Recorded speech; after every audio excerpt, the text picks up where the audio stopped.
தமிழ்நாட்டில் வர்ற புத்தாண்டை கொண்டாடுறதுக்கு சிறந்த இடங்கள் என்னென்னு பார்க்கலாம். ஃபஸ்ட்டு சென்னையில் மெரினா கடற்கரை. தென்னிந்தியாவில் புத்தாண்டை கொண்டாட சிறந்த இடமாக சென்னையில் இருக்கிற மெரினா கடற்கரை இருக்குது.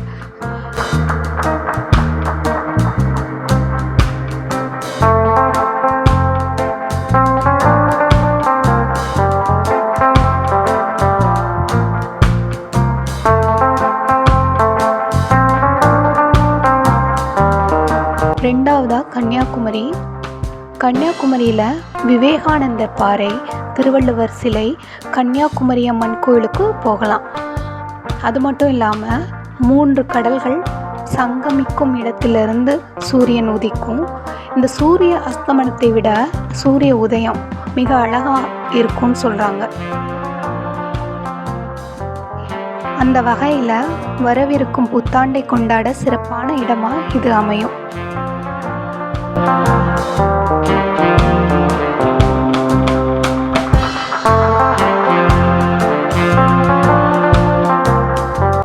மூணாவதா கொடைக்கானல். மலைகளின் இளவரசி என்று அழைக்கப்படும் கொடைக்கானல் தமிழ்நாட்டின் திண்டுக்கல் மாவட்டத்தில் இருக்குது. அதன் மூடுபனி, காலநிலை, பசுமையான காடுகள், சலசலக்கும் நீர்வீழ்ச்சிகளுடன் ஒரு பழமையான சுற்றுலாத்தலமாக அது இருக்குது. புத்தாண்டை கொண்டாட சிறப்பு வாய்ந்த இடமாக இது கண்டிப்பாக இருக்கும். கொடைக்கானலில் ஏரி, பூங்கா, குணா குகை, பைன் மரக்காடுகள் என பல இடம் இருக்குது. கொடைக்கானலில் எப்போதுமே சுற்றுலா பயணிகள் வந்துட்டே இருப்பாங்க. இருந்தாலும் வர்ற புத்தாண்டை கொண்டாட ஒரு அருமையான இடமாக இது இருக்கும்.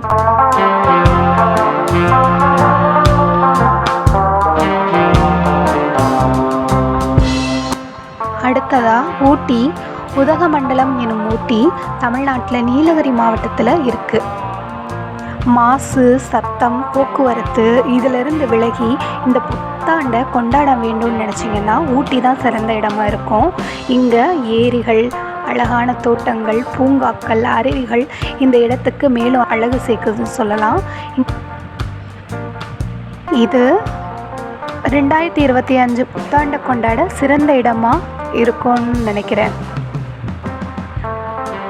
அடுத்து மேகமலை. தேனி மாவட்டத்தில் இருக்கிற சின்னமனூர் அருகே உள்ள மேகமலை மேகங்கள் தவிழ்ந்து செல்லும் ஒரு இடமாக இருக்குது. மேற்கு தொடர்ச்சி மலையில் அமைந்துள்ள மேகமலை வன உயிரின் சரணாலயமாகவே விளங்குது. இங்கு கொடைக்கானல் ஊட்டியை விட கம்மியாகவே சுற்றுலா பயணிகள் வர்றாங்க. மேகமலையில் அமைதியான இயற்கை எழில் மிகுந்த சுற்றுலாத்தலமாக இருக்குது. இங்கு ஹைவேஸ், மேலணை, கீழணை, தூவானம் அணை, மணலாறு அணை, வெள்ளியாறு அணை என மேகமலையை சுற்றி 5 அணை இருக்குது. தேயிலை தோட்டங்கள் தான் இங்கே அதிகமாக இருக்கும். இந்த இடம் புத்தாண்டை கொண்டாட மிகவும் சிறப்பான இடமாக இருக்கும். நீங்கள்